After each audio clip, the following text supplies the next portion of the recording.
Bienvenue dans le voyage des initiés, le podcast de ceux qui ont appris à écouter. Avez-vous déjà eu l'impression que la vie essayait de vous parler ? Il y a des moments où tout bascule. Une fissure s'ouvre et alors le monde change de visage. Je m'appelle Audrey Merula, coach certifiée en neurosciences appliquées, passeuse de seuil. Depuis des années, j'accompagne ceux qui sentent qu'un cycle se termine et qu'un autre cherche à naître. Et je marche moi-même ce chemin. Dans cet espace, je donne la parole à ceux qui ont traversé. Des voix souvent nourries par l'ailleurs, d'autres cultures, d'autres façons de percevoir le monde, d'autres vérités sur ce que peut être la réalité. Des voyageurs de l'intérieur qui vivent maintenant dans une autre dimension de la vie. Une spiritualité personnelle et authentique parce que la vie nous parle tout le temps. Le voyage commence maintenant. Et si recommencer à zéro était la clé ? Pour ce 4e épisode du Voyage des Initiés, ce podcast dédié au passage de vie et à l'éveil intérieur, je reçois Arpita Savale, chef indépendante, fondatrice d'Alchimie by Arpita et installée à Annecy depuis peu. Née en Inde du Sud dans une famille traditionnelle, Arpita a fait des études d'ingénieur, s'est mariée à 22 ans avec un homme de sa caste et a tout quitté. Un mariage douloureux, une société qui ne laissait aucune place à la femme qui dit non, et une décision radicale, partir. Sans plan B, sans maîtriser la langue, et avec pour seule boussole une intuition qui murmurait « la France ». Dans cette conversation sincère et lumineuse, nous retraçons le chemin d'une femme qui a appris à faire confiance à l'incertitude plutôt qu'à la sécurité. Il est question de honte, cette montagne intérieure, comme elle l'appelle, qui grossit en silence pendant des années. Du rapport au divin et au rituel comme ressource profonde dans les heures les plus sombres, et de la cuisine comme encre, comme langue de transmission, comme manière d'offrir ce qu'on ne sait pas encore nommer. Et de cette question qu'Arpita s'est posée au bord du seuil. Est-ce qu'on peut faire confiance à l'inconnu ? Un épisode pour ceux qui sentent que rester immobile coûte plus cher que de sauter. Quand un cycle se termine, le voyage peut commencer. Bonjour Arpita. Bonjour Audrey. Merci d'avoir répondu présente à ce 4e épisode du Voyage des Initiés. Un épisode un petit peu particulier puisque c'est un épisode où nous sommes ensemble, nous enregistrons chez moi-même. On vit toutes les deux à Annecy, donc je te remercie d'avoir dit oui. Avec plaisir, immense plaisir. Voilà, super, merci en tout cas. Pour commencer, j'aimerais que tu nous brosses un petit peu ton portrait. Tu viens d'un pays que je connais assez bien, qui m'est cher, qui est l'Inde, tu viens de loin. Tu as fait un vrai voyage physique pour arriver jusqu'à Annecy il y a quelques années. Et plus précisément, tu viens de Bangalore, en Inde du Sud. Donc j'aimerais que tu nous en dises un petit peu plus sur le parcours que tu as eu avant cette vie en France. Merci beaucoup pour cette invitation. Je suis très heureuse d'être là, donc un grand merci. Alors, ma vie en Inde avant que j'ai déménagé en France. Je suis née à Mysore parce que ma maman, elle vient de Mysore et les femmes en Inde, elles déménagent chez ses parents pour l'accouchement. Donc, évidemment, je suis née à Mysore, mais j'ai grandi à Bangalore parce que mes parents, ils habitaient à Bangalore. Et je suis née dans une famille traditionnelle, classique, entre guillemets. Et je suis enfant unique, qui est un peu... C'est rare en Inde, on peut dire. J'ai eu une enfance qui était assez compliquée, difficile. Ensuite, j'ai fait mes études d'ingénieur. À 22 ans, j'étais mariée avec un homme de la même communauté, même caste, on peut dire. Et malheureusement, tout de suite après le mariage, c'était pas le bonheur et c'était compliqué et c'était beaucoup de souffrance. Ensuite, c'était vraiment un challenge pour moi de vraiment imaginer de vivre dans mon pays. Donc, j'ai pris cette décision de partir. Et en même temps, comme j'ai fait mes études d'ingénieur, j'ai jamais quitté mon boulot et heureusement, je suis reconnaissante pour ma maman et moi. Toutes les deux, on était sur la même longueur d'onde que j'avais toujours travaillé pour moi et j'ai jamais quitté un boulot. Donc, au bout d'un moment, quand il y avait ce sujet de divorce qui était très dur, parce que le divorce en Inde, c'est très, très mal vu. Déjà, pour une femme en Inde, la vie est compliquée et dure. Une femme divorcée, il n'y a pas de place. Il y avait beaucoup de choses qui s'est passées entre-temps, mais j'ai décidé de quitter l'Inde pour vraiment commencer de zéro. Donc, c'était vraiment une décision de survivre. Et je suis arrivée en France et j'ai l'impression que la France m'a bienvenue avec ses bras ouverts. Donc, je suis très reconnaissante de vivre ici aujourd'hui. Si j'entends bien à travers les mots que tu as posés, c'était un mariage plus ou moins arrangé, en tout cas plus ou moins consenti.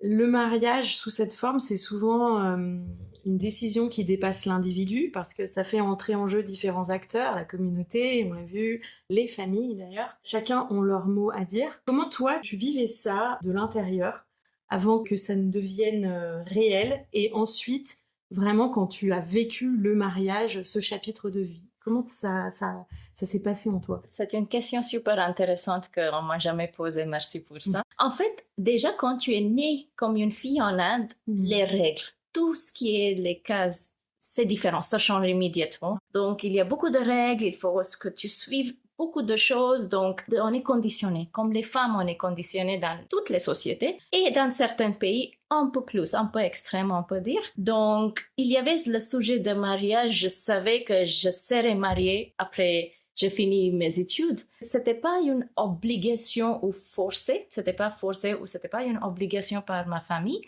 Mais déjà, il y a des conditions. Genre, dans ma famille, j'étais la première petite enfant pour les deux côtés de grands-parents. Donc, déjà, en Inde, même si il y a deux enfants dans la famille, par exemple, tu as un grand frère. Mais c'est toujours la fille qui est d'abord mariée et ensuite l'homme. Ça, c'est culturel. Je ne sais pas pourquoi c'était toujours comme ça dans la plupart des familles. Je ne dis pas tout le temps, mais la plupart des fois. Donc, quand j'ai fini mes études d'ingénieur, je savais qu'il y a cette attente de famille. Donc, il y a une pression. Ils disent pas qu'il faut que tu fasses ça, mais il y a la pression, genre, dans la communauté, il y a plusieurs qui sont venus vers mes parents. Ils ont montré les photos de garçons qu'ils ont aux États-Unis ou en Australie. Ils disaient, pour Arpita, ce sera un super match. Donc, il faut qu'elle regarde là. Il faut qu'elle parle avec ce garçon. L'époque de nos parents, il n'y avait pas cette option de parler. Mais notre génération, on a eu cette option par certaines familles qui étaient assez ouvertes, de parler avec le garçon. Si les deux côtés ont dit, OK, ça va, avec ce garçon, il y avait le mariage. Mais dans ma situation, en fait, c'était quelqu'un qui m'a beaucoup apprécié comme un ami pendant 5 ans. Et il ne s'est pas arrêté de me dire comment il m'aime bien, il m'apprécie. Donc, au bout d'un moment, quand il y avait le sujet de mariage, les deux côtés, on avait des amis en commun et on m'a conseillé, allez, tu peux aller voir pour un verre, tu vas voir comment il est. Après, tu décides. Et comme on vient de même communauté caste, entre guillemets, pour moi, c'était une décision assez logique et pragmatique de penser à mes parents, ma famille avant moi, juste moi, de se dire, OK, je ne peux pas choisir un garçon dans une autre communauté caste. Ça va faire mal à mes grands-parents, mes parents. Donc, lui, il a casé tous les, tu vois, he crossed all the boxes. Ouais. Donc, pour moi, c'était, OK, sur le papier, théoriquement, ça va marcher, pourquoi pas? Donc, quand j'ai dit oui à cette personne, il a parlé avec sa famille. Donc, les deux familles sont parlées et leur famille, ils étaient pressés. Donc, ils ont allé à fond pour l'organisation de mariage et c'était un mariage avec presque 3000 personnes et pendant 3 jours, c'était un mariage assez grand, immense. Et c'était une fête. Mais j'avais pas cette option de réfléchir et penser est-ce que je veux vraiment se marier avec cette personne? Non, on n'a pas eu le temps tous les deux.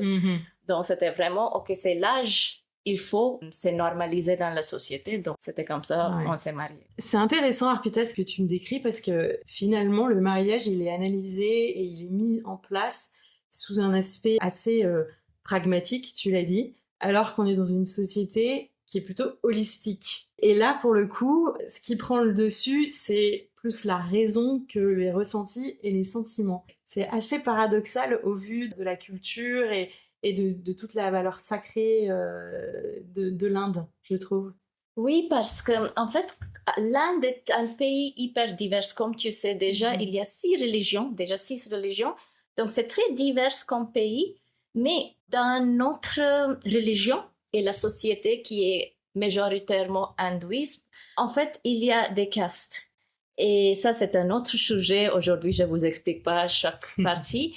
Mais dans les castes, il y a ces règles. Normalement, tu te maries dans la même caste comme ça, on a des mêmes habitudes. Les castes sont souvent les habitudes, qu'est-ce qu'on mange, comment tu te réveilles, les prières que tu dis, comment tu es avec tes parents.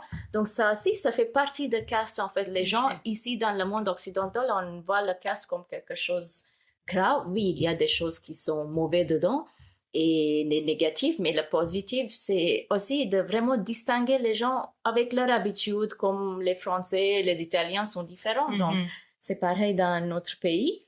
Mais dans le caste, déjà pour le mariage, il n'y a pas juste le côté pragmatique et les règles et tout ça, mais l'autre côté de ça, il y a l'astrologie, comme tu sais très bien. Le Jyotish. Oui, le Jyotishya. Donc dans le Jyotishya, même si ce mec, il m'a dit à l'époque, je t'aime beaucoup, je t'apprécie énormément, j'aimerais bien marier avec toi. Il y avait ce côté des horoscopes qui ont été lus et matchés par un astrologue. Et pour moi, c'est fou parce que la personne n'a pas vu qu'on ne s'entend pas et ça va pas marcher. Ouais. Je ne sais pas comment il ou elle a loupé, mais c'est la vie, tu vois. Oui, donc finalement, les cartes ne matchaient pas tellement. Parfois, oui, ça match. Mais après tout ce que j'ai vécu, je crois toujours dedans. Ah, c'est super intéressant. Oui, oui, c'est pour ça. Je reviens juste au mariage. Ça a duré combien de temps, votre mariage en Inde? 3 ans et demi. Total, on était ensemble pendant 4 ans. Oui, à peu près 4 ans. Et à quel moment tu as su que ta vie ne pouvait plus continuer dans cette forme-là? En fait, on a eu un super mariage parce que c'était un mariage de rêve pour la plupart des filles en Inde, tu vois. Même moi, je ne rêvais pas d'un mariage comme ça. Donc, je suis reconnaissante pour le côté de wow qu'on m'a proposé. Malheureusement, le côté humain, il n'y avait pas dès qu'on était mariés. Déjà, en Inde, ça, c'est la tradition depuis des années que la fille, elle est mariée avec l'homme et la femme, elle déménage chez l'homme. C'est normalisé. Et souvent, 90%, la génération de mes parents, la femme, elle vit avec ses beaux-parents. Et notre génération, ils ont commencé à vraiment arrêter et couper de ça. Okay. Donc, le couple, ils déménagent chez eux, ensemble. Ils ont juste entre eux, comme ici, comme partout.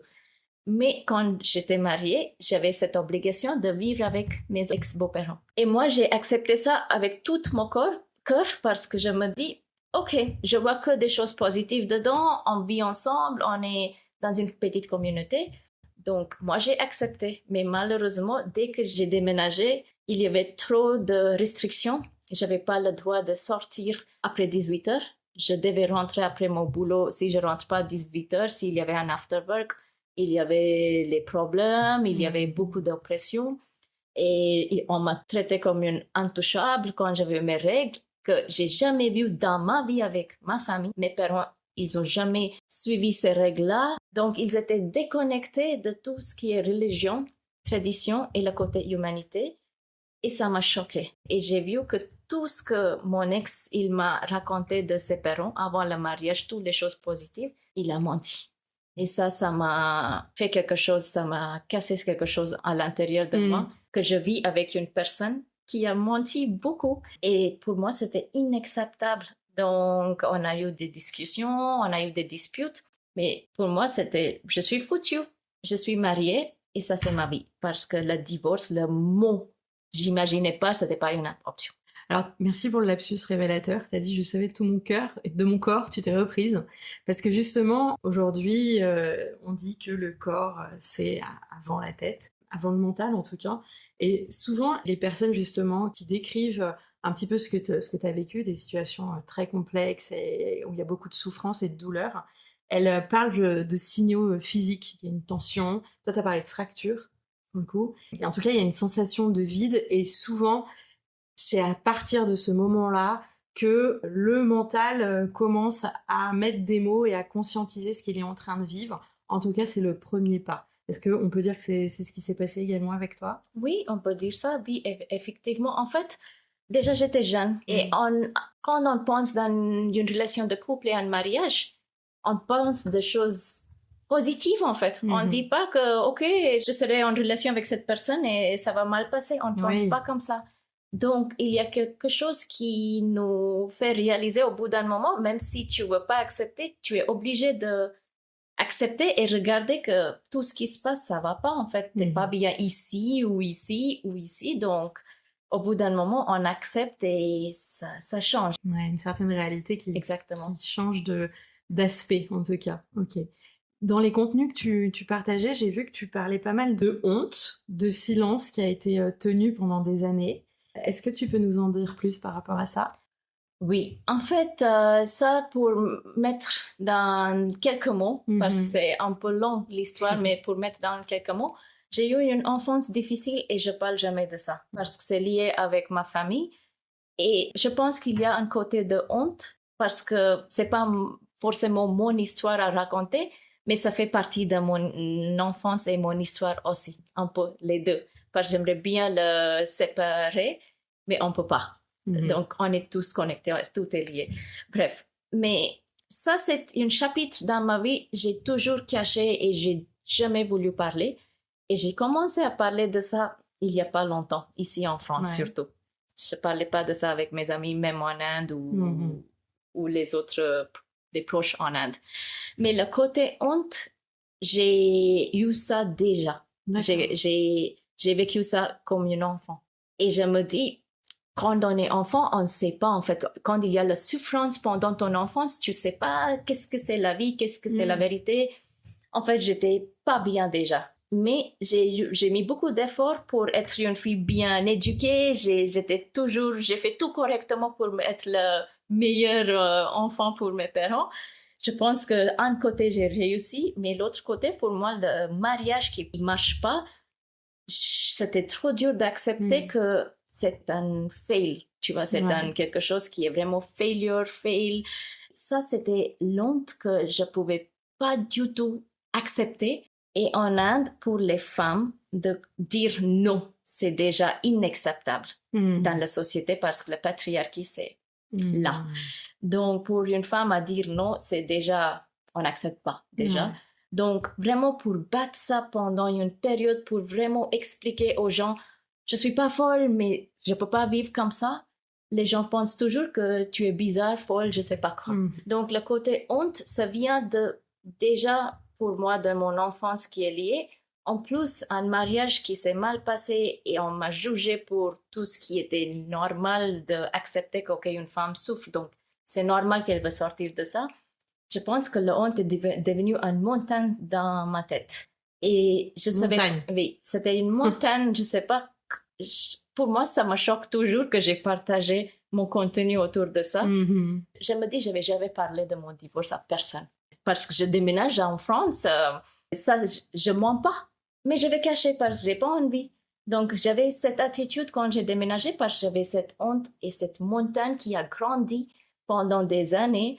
Et quand j'ai commencé à parler de ça avec mes collègues, et j'avais des collègues très choux et des femmes, elles avaient larmes aux yeux, elles ont dit, il faut que tu écrives un bouquin, il faut que tu parles de ça. Et j'ai dit, non, j'ai pas envie, non, pas du tout, je suis pas fière de ça.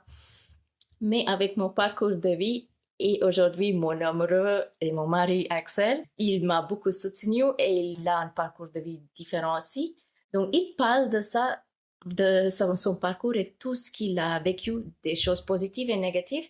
Ça m'a donné une boost d'énergie de vraiment voir la honte différemment. Et c'est pas vraiment une honte que j'ai, mais plutôt ça fait partie de moi. Donc il faut que j'accepte. Et je dis la vérité parce qu'il y a beaucoup de gens qui vivent comme moi et ça peut leur donner le courage de sortir comme moi je suis sortie. J'aimerais bien qu'il y ait moins de souffrance. Donc pour moi, c'était une obligation de vraiment partager. Surtout que cet épisode est très récent puisque tu es arrivée en quelle année en France exactement? Janvier 2019.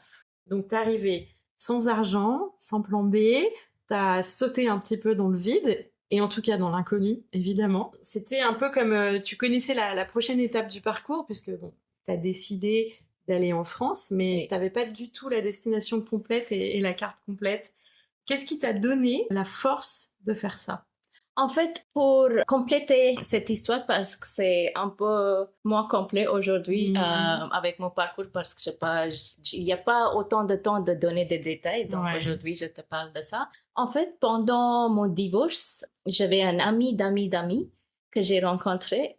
C'était pas pendant mon divorce.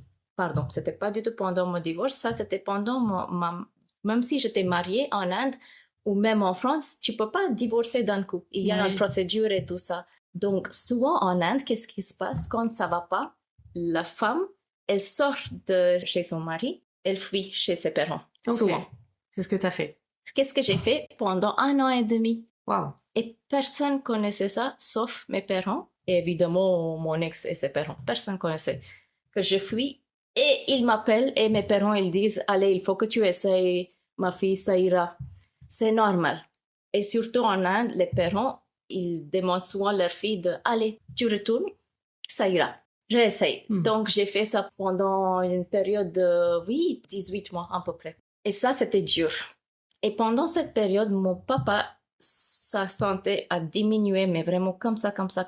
Et c'était dur pour ma maman et moi. Parce que pour moi, c'était comment je gère ça, les deux choses. Et en même temps, je me souviens, j'ai pris un voyage pour venir en France avec mes amis parce que, bien sûr, je bossais. Donc, j'avais l'argent, j'ai gagné ma vie.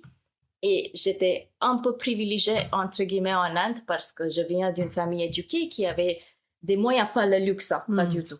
Classe moyenne. Exactement. Okay. Donc, je viens d'une famille éduquée qui est d'une ville. Donc, j'avais des connaissances, je voyageais et tout ça. Donc, quand je suis venue en France pour un voyage, parce que j'étais pas bien ici, j'ai voulu vraiment une vraie vacances. Donc, je suis venue avec 2 copines. En fait, on était 3 copines. Oui. Et j'ai rencontré un ami d'amis de mon ex et qui était dans la même université que nous. Et lui, je l'ai rencontré parce qu'il était en France. Et c'est lui qui m'a dit, qu'est-ce que tu fais sans ton mari? Et j'ai dit, en vrai, ça va pas, je sais pas, mais j'ai pas envie de parler. Il a dit, ok, je respecte, tu parles pas. Ouais. Mais tu sais, tu peux sortir. J'ai dit, c'est comment ça? Et il a dit, tu sais, tu peux divorcer. Et j'ai dit, mais t'es fou, ça marche pas. Toi, t'es en France, t'es indien, mais t'es en France, ça veut dire pas que tous les Indiens font ça, ça passe pas dans cette communauté. Chez nous, il est déconnecté, lui, donc j'ai ignoré. Mais il m'a mis une petite pensée, une petite graine dans mon cerveau. Et je suis rentrée en Inde et c'est comme ça, je me dis, il y a cette option. Et c'était vraiment la 2e ou 3e personne dans ma vie, sauf ma meilleure amie et mes parents, qui connaissaient que ça va pas dans ma vie. Mais je vis des choses graves, des choses très dures à cause de mes parents, leur santé. Ma santé était pas bien non plus. J'avais des acnés partout, j'étais pas bien, j'étais maigre, je faisais 45 kilos. Donc, pour moi, c'est le bout, en fait, pour moi.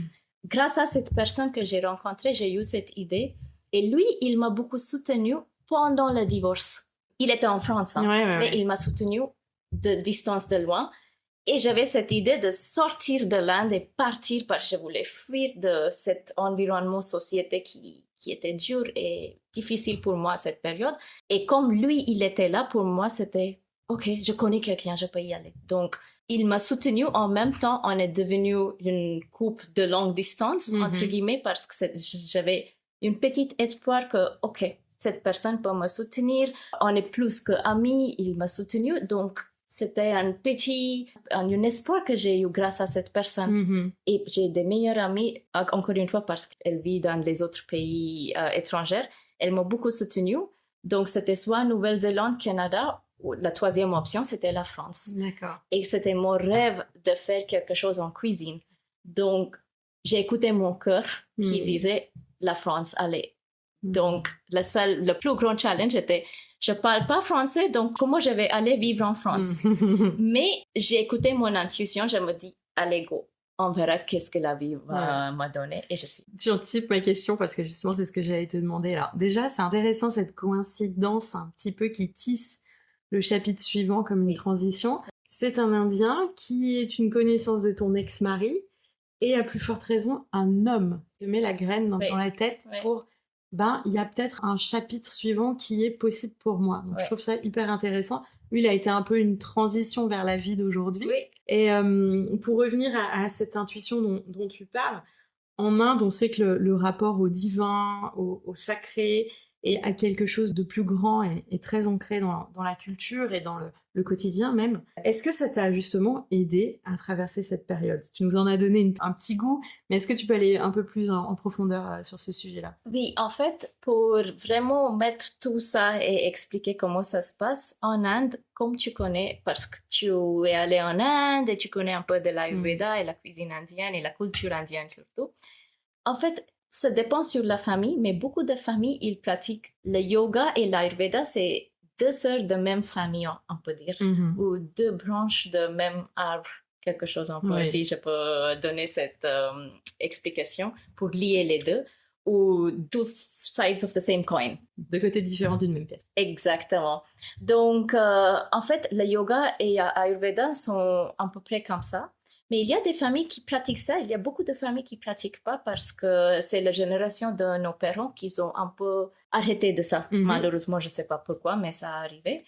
Quand j'étais petite, donc, la première chose que tu fais, c'est vraiment obligation pour les enfants. Quand j'ai grandi dans cette caste ou cette famille ou cette tradition, tu te lèves et le matin, la première chose, c'est brosser les dents, prendre la douche. Et tout de suite après la douche, chaque famille, il y a souvent, si c'est des maisons, il y a une chambre, petite chambre pour prière et le Dieu. Si il n'y a pas cette option de petite chambre, il y a un petit hôtel. Donc moi, j'étais petite et avec une serviette autour de moi, ma maman elle disait tout de suite après la douche, allez dans la chambre, ça s'appelle puja room. Oui. Pas puja room en anglais, mais dans la petite chambre de puja. Puja, ça veut dire les rituels qu'on fait avec les dieux et pour connecter avec la source ou énergie qui existe. Donc vraiment, c'est des rituels que je faisais avec ma famille. Donc d'abord la douche, ensuite la prière. Souvent, si ma maman elle était libre, et on allume la bougie, la lampe ensemble, comme on a fait, tu vois. Donc, c'est des rituels que j'ai grandi avec. Et ma maman, elle chantait tous les jours des prières. Et ensuite, dans les festivals, parce qu'on a beaucoup de festivals, mais souvent c'est des festivals autour de spiritualité et la religion. Et il y a toujours des pratiques où tes grands-parents et tes parents, ils disent souvent, il faut que tu fasses ça avec un cœur qui est humble, avec une intuition qu'on a tous. Essaye de te connecter et essaye d'être la meilleure personne aujourd'hui que tu puisses être. Et c'est grâce à ça, tu auras des bons karmas pour toute la vie, pour cette vie et pour toutes les vies qui viennent ou pas. Donc, il y avait toujours cette éducation que j'ai eue. Grâce à ça, ça m'a aidé à vraiment... Je faisais beaucoup de méditation grâce à mon papa quand j'étais petite. Donc, ça m'a aidé pendant des périodes difficiles de vraiment tenir le moral en fait. Alors, ça me fait beaucoup penser ce que tu dis, au-delà du sacré, puisque moi j'aime bien croiser les chemins entre le sacré et le rationnel plus scientifique. Boris Cyrulnik, par exemple, qui est un neuropsychologue, parle de résilience. Et la résilience, justement, c'est comment on arrive à dépasser les épreuves. Et quand on les dépasse, en fait, on arrive à créer des nouveaux canaux neuronaux à l'intérieur du cerveau. Donc, il y a le côté, oui, j'ai été formatée, un peu inconscient, c'est l'éducation, c'est les rites que l'on m'a donnés, mais également, je suis capable, par le terreau qu'on m'a donné, de dépasser les situations que je vis. Et en plus, ça reformate un petit peu mon cerveau. C'est notamment tout le cœur du sujet de Joe Dispenza que tu connais, puisqu'on en parle souvent. Et tout ça pour en revenir à la question de, une fois que tu arrives en France, donc tu as eu cette intuition, tu as dit, je suis plus connectée à mon cœur, parce qu'on m'a appris aussi à vivre ainsi, et à l'avoir au quotidien, au fur et à mesure de ma vie. Comment, une fois que tu étais en France, qu'est-ce qui se passe? Comment tu arrives à te tenir debout? Parce que tu as dit que tu viens à la cuisine, et en plus, c'est une langue que tu ne connais pas. Oui. Donc, il se passe quoi? T'as sauté dans le vide, et là, il arrive quoi? En fait, la seule chose que je connaissais sur la France était qu'il faut que j'apprenne la langue. Ça, c'est la seule chose que j'ai vite fait compris. Quand j'ai décidé, ok, j'avais pas ni au Canada ni en Nouvelle-Zélande. Déjà, c'était loin de l'Inde, beaucoup plus loin que la France, les deux pays. Et en plus, comme mon cœur voulait quelque chose en cuisine, je me dis, ok, la France. Et ensuite, j'ai commencé à demander toutes les questions, qu'est-ce qu'il faut que je fasse. Donc déjà, malgré le divorce qui était en cours, et mon père, sa santé était vraiment difficile et grave à cette période, je pouvais utiliser mon énergie à être bien avec mes parents et faire le maximum pour vraiment montrer que je peux vivre. Parce que mes parents, ils avaient peur que je vais mourir dans cette période parce que c'était vraiment dur. Dans la famille, tout était un peu noir, tu vois. C'était ça qui était dur. Quand tu viens d'une petite famille et tout autour de toi, ça ne t'aide pas forcément. Tu es toute seule et tu n'as pas d'espoir et il n'y a pas de lumière. Donc, quand c'est noir comme ça, c'est dur. Donc, quand je me dis, OK, je vais aller en France, J'ai fait un checklist, j'ai regardé qu'est-ce que je vais faire avec ma vie. Donc, je me dis, OK, d'abord, je vais faire la procédure de divorce. Ensuite, je vais regarder les universités. Je vais m'inscrire comme une étudiante pour apprendre la langue. Et j'achète mes billets d'avion dès que j'ai le visa, parce qu'il faut le visa. Et je me dis, dès que j'y vais, je vais chercher un boulot et je vais me mettre en cuisine. Je ne savais pas comment, mais je vais faire, tu vois. Donc, je pense que cette motivation qui était forte en moi, qui m'a aidé vraiment de réaliser cette checklist que je me suis donnée, en fait. Ouais, c'est typiquement ce qu'on fait en coaching, c'est le plan d'action, en fait. Comment on fait pour passer de mon point A à mon point B? C'est forcément les actions qui jalonnent le parcours pour arriver au point B. Et la résilience, comme tu en parles, c'est OK, je dépasse les étapes douloureuses parce qu'il y a un mélange de foi, de choses très connectées à son cœur, sans explication rationnelle, et je les dépasse par l'action. Et finalement, c'est un très grand mot, le concept de la résilience, mais il y a quelque chose de très cartésien au final dans l'approche, parce que ça permet de passer d'un point A à un point B. C'est vraiment le mélange de je suis connectée, j'ai l'intention et j'ai l'intuition au fond de moi vers je vais vers la porte de sortie. Oui. C'est un petit peu ça qui s'est passé. Du coup, tu reconstruis tout, tu changes de vie. La cuisine, c'est quelque chose qui t'a toujours appelé en Inde déjà ou pas du tout? C'est quand tu arrives en France? Oui, en fait, dans plusieurs familles et dans la culture indienne, c'est un peu comme la France, mais très différent quand même. La nourriture est tout. C'est tout. Ça veut dire que on dit jamais, presque jamais, peut-être les générations aujourd'hui, hein, le Gen Z, peut-être ils font ça, mais Génération Z? Oui, oui, exactement. Mais notre génération, non, on ne faisait pas ça où on dit je t'aime maman, tu m'as manqué. Il n'y avait pas ça. Mes parents, on m'a jamais dit je t'aime. On m'a jamais dit tu es belle, tu es rayonnante. Oui, elle disait tu es rayonnante aujourd'hui, c'est bien. Mais on n'apprécie pas avec les mots, mais souvent avec les actions. Et souvent, c'est la nourriture. Donc, avec les voisins, quand tu sais que tu veux prendre soin de soi, c'est vraiment un échange de nourriture. Comme j'ai pensé à toi, tiens, je te donne. C'est vraiment ça dans la culture. Et pour moi, la nourriture, c'est quelque chose qui a été un ancré dans ma vie, tu vois. C'était vraiment comme un anchor dans ma vie. Genre, c'était la nourriture qui m'a donné des émotions. C'était la nourriture qui m'a donné des émotions négatives et positives, les deux. Donc, pour moi, j'adorais manger, mais il y avait le côté de fille qui voulait être maigre et tout ça, qu'on a tous vécu comme des jeunes filles. Donc, j'adore manger, mais il y avait ce côté de moi qui était pas bien comme une petite jeune fille. Mais ma maman, elle a beaucoup travaillé avec moi quand j'étais petite pour vraiment dire, OK, la nourriture est tout. Tout ce qui est végétal, les fruits et légumes, c'est la vie. Donc, il y avait vraiment une éducation autour de sagesse avec la connexion de nature, nourriture et nous. Okay. Comme j'ai eu ça, il y avait quelque chose en moi qui voulait trop partager tout ce que j'ai grandi avec.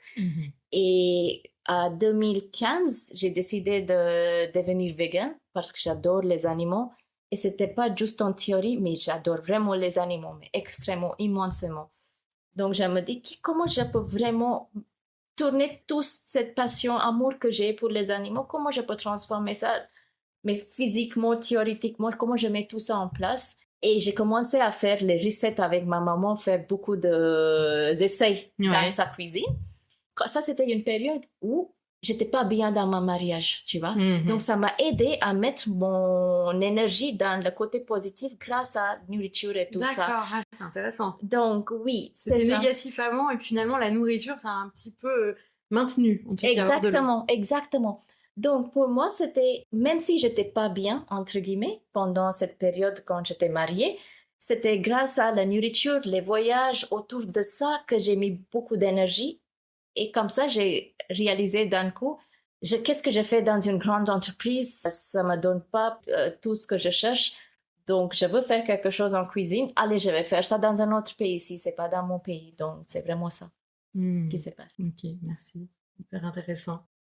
Est-ce que, après coup, on a retracé un petit peu tout ton chemin, la traversée finalement physique, il y a eu un vrai voyage physique, et aussi un voyage un peu intérieur, j'ai envie de dire, il y a une évolution qui s'est passée en toi.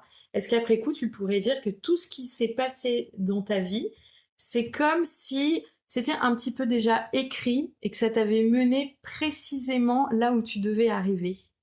Je pense que oui et non. Parce Mhm. que pour moi, oui, peut-être parce qu'il n'y a pas d'hasard dans la vie et il y a beaucoup de choses que j'ai vécues. Je me dis, c'est pas possible, ça aurait été pas possible si c'était déjà écrit quelque part. Ouais. Mais non, parce que quand je suis aussi quelqu'un qui a le côté hyper moderne et j'ai fait mes études d'ingénieur, je viens d'une grande ville en Inde où tout est moderne. C'est un peu comme à Paris, tu vois, tout ce qui est trendy et tendance et tout ça, ça vient dans ma ville. Ouais. Donc j'ai le côté qui est très moderne en moi, même si je suis très indienne et tout ça traditionnel, j'ai les deux côtés, donc qui sont différents. Oui et non parce que je me disais, c'est des choix que j'ai fait aussi, tu vois. Personne m'a forcé d'aller marier cet homme qui est venu me proposer. Je pouvais dire non, mais c'est moi qui ai accepté. Donc, parfois, tu te dis, c'est aussi nos choix, même si c'était un choix qui vient d'un côté pur, peut-être innocent, mais c'était un choix qu'on fait parce qu'on ne connaît pas mieux que ça pendant cette période. Donc, j'ai les deux côtés que je dis oui et non parce que je pense qu'il y a un côté que c'est nous aussi qui invite des choses et il y a le côté où il y a certaines choses, ça doit passer comme ça. Alors aujourd'hui, tu vis à Annecy, comme on disait en introduction, tu es chef, donc vraiment tu as fait de la cuisine ta passion et ton métier. Est-ce que tu peux dire que cette traversée que tu as vécue, là le voyage personnel que tu nous as raconté depuis ton enfance jusqu'à aujourd'hui, est-ce que ça a changé ta façon de percevoir le monde, les autres et même toi-même finalement? Évidemment, oui, 100%. En fait, j'ai jamais vécu dans un autre pays. Donc, la France est le premier pays que je vis, un nouveau pays, sauf mon pays de naissance, en fait. Donc, toute ma vie, j'ai vécu en Inde, j'ai voyagé, mais la France est le premier pays occidental en plus. C'est un autre monde que l'Inde que je vis. Je suis hyper reconnaissante pour la vie que j'ai aujourd'hui, mais la façon que je regarde la vie a beaucoup changé, tellement changé avec mon parcours de vie aussi. Mais je vois aussi que la culture, et même si c'est la même culture, on est tous différents. En fait, j'ai rencontré beaucoup de Français. Ils sont tous adorables, mais ils sont tous très différents aussi.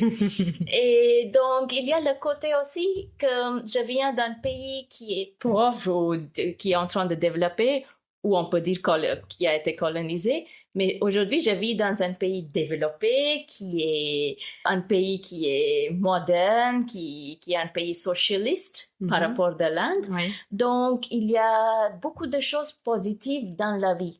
Et la seule chose qui m'a vraiment fait grandir, si on focus sur les négatifs, on va toujours faire la boucle de choses négatives et ce sera dur tous les jours. Mais je me dis, la vision que j'ai, en fait, je veux vraiment focus sur tout ce qui est bien parce que je me plains parfois. C'est difficile, j'ai des épreuves comme une étrangère en France parce que je suis pas française encore. J'ai pas ma nationalité, donc je suis toujours indienne. Donc il y a des choses qui sont dures côté administration ou d'autres choses. Il y a des épreuves dans chaque pays, des challenges, mais si je focus sur ça, ça aide personne. Les gens, ils ne veulent pas rencontrer Arpita qui se plaint tout le temps, ça aide personne. Donc, je me dis, en fait, il y aura toujours des choses qui sont positives et négatives dans la vie. Et tout ce qu'on peut faire est mettre nos bonnes énergies dans le bon endroit. Si on ne fait pas ça, ce sera dommage. Quand on regarde la vie, tout ce qu'on a fait depuis des années, je me disais, c'est dommage, en fait, j'ai vécu tout ça, donc je veux pas que ça continue dans ce sens, je veux que ça soit changé. Donc, je mets beaucoup d'énergie et une intuition et vision sur ce que je veux faire et focus sur tout ce qui m'a fait du bien et tout ce qui me rend heureuse. En fait. Donc cet état d'esprit de finalement voir le verre à moitié plein, il a été principalement forgé par les différents chapitres que tu as traversés, si je comprends bien. Oui, c'est ça, c'est ça. Je pense que quand on est jeune, plusieurs fois, on n'apprend pas ça. Au moins, moi, j'ai pas appris ça. Et la base d'un humain, c'est ton enfance. Si c'était pas solide et c'était dur et c'était pas stable, malheureusement, c'est mon cas, Je peux pas avoir la même parole que ok, je suis comme ça aujourd'hui à cause de mon enfance, ça aide personne, ça m'aide pas, ça aide personne autour de moi. Donc il y aura toujours cette boucle de souffrance que personne veut en fait à la base. Mais parfois je trouve que on est humain et on est conditionné de chercher ça et retomber sur les mêmes boucles en fait. Et ça c'est quelque chose que j'ai appris et heureusement j'ai eu cette chemin où j'ai appris et je réalise qu'on peut faire ça, on a cette tendance et surtout moi je veux pas faire ça. Donc ça c'est quelque chose qui a fait changer ma vision sur la vie. Une dernière question déjà. Imaginons, il y a quelqu'un là qui t'écoute à l'instant T et qui est au bord de son propre seuil lui-même, à deux doigts de sauter mais pas encore décidé à faire ce pas. Qu'est-ce que tu veux lui dire aujourd'hui? En fait, c'est une super question parce qu'on m'a déjà demandé et je me souviens parce que le divorce pour moi, je pouvais pas dire le mot divorce. T'imagines? Je pouvais pas. Donc, même si j'étais en train de divorcer en Inde, je pouvais ni dire le mot divorce, ni parler de mon divorce. Et après avoir eu le divorce, j'ai déménagé en France et pendant 2 ans et demi ou 3 ans, je pouvais pas dire le mot divorce. Donc, même si les gens autour de moi qui parlaient de divorce, ça m'a fait quelque chose qui était dur. Il y avait un feu en moi qui explosait un peu. Donc, c'était vraiment quelque chose qui m'a cicatrisé. Ça m'a fait quelque chose. Bref, pourquoi je dis ça? Parce que c'était très dur pour moi de prendre cette décision, surtout quand j'étais pas soutenue, forcément. C'était juste ma maman qui m'a soutenue un peu, la manière qu'elle pouvait. Mais mes amis de loin, oui, mais j'avais pas une vraie communauté ou des gens qui m'ont soutenue. Donc, c'était très, très grande épreuve pour moi. Pour répondre à ta question, la seule question que je me suis demandé avant que j'ai démarré cette procédure de divorce, est-ce que je vais regretter si j'avais pas dans un autre pays et recommencer ma vie de zéro? Est-ce que je vais regretter ça ou je vais regretter de rester dans cette situation où je suis aujourd'hui? Et pourquoi je te dis ça? Parce que j'étais mariée avec une famille qui était multimillionnaire. Donc, c'est pour ça les gens, ils en pensent souvent, il y avait cette parole ou cette manière de me regarder comme qu'est-ce qu'elle cherche, qu'est-ce qu'elle veut, elle a tout. Mais en vrai, non, j'avais pas tout. C'était l'argent de famille, c'était pas mon argent. Moi, je vois pas la vie comme ça. Pour moi, être bien, être en amoureux, être bien au quotidien, c'était important. Personne dans cette famille, même s'ils avaient beaucoup d'argent, personne n'était en paix, personne n'était bien dans leur peau. Donc pour moi, c'était pas l'argent qui était le plus important, mais dans la société, on voit la vie comme ça. Dans toutes les sociétés, même en France, je sais. Donc pour moi, c'était vraiment cette question où je me suis demandé 1000 fois, qu'est-ce que j'avais regretté? Vivre ici? Ou peut-être j'aurais un mari, il m'aime pas, je l'aime plus et c'est ok, je vais vivre comme ça, je vais faire mon petit shopping et je vis dans ce palais qu'ils ont. Soit ça, ou soit j'avais tombé 10 fois, 1000 fois, j'avais pleuré et peut-être je vais mourir, mais au moins j'aurais essayé qu'est-ce que je veux vraiment vivre. Donc c'était ça que je me suis demandé qui m'a tellement aidé à réaliser que cette vie, c'est pas pour moi. Finalement, c'est décider entre le regret ou le remords. Oui. À la place de regret et remords, je vais dire plutôt, can we trust the uncertitude? Est-ce qu'on peut sauter dans cette incertitude qui peut être super ou pas? Mais si on n'essaye pas, comment on va savoir en fait? Faire confiance à l'inconnu. Oui. Donc pour moi, j'avais peur, j'avais trop peur, j'ai toujours peur. Hein. Donc j'ai toujours le côté peur qu'on est humain, donc on a le cerveau qui nous fait peur quand il y a beaucoup d'incertitudes. Mais je pense que comme les humains, on va évoluer comme ça. Sinon, on reste dans la même situation stagnante et on n'est pas bien. Moi, je conseille vraiment les gens d'aller vers l'incertitude, même si ça fait peur. Très beau conseil. J'appuie là-dessus. Merci Arpita. On va clôturer avec ton actualité du moment. Bien évidemment, je mettrai toutes les infos dans les notes de l'épisode. Est-ce que tu peux nous en dire plus sur ce que tu fais actuellement, tes prochains projets, où on peut te retrouver? Oui, j'habite à Annecy et aujourd'hui, je suis chef indépendante, chef privé. Donc, j'ai lancé avec le propre nom de mon activité, ça s'appelle Alchimie by Arpita. En fait, l'idée est de partager tout ce que j'ai en moi avec le maximum de gens possible, mettre la cuisine végétale en valeur, la cuisine qui est anti-inflammatoire en valeur. C'est une cuisine durable, donc c'est bien pour la santé, le monde, la planète, la future.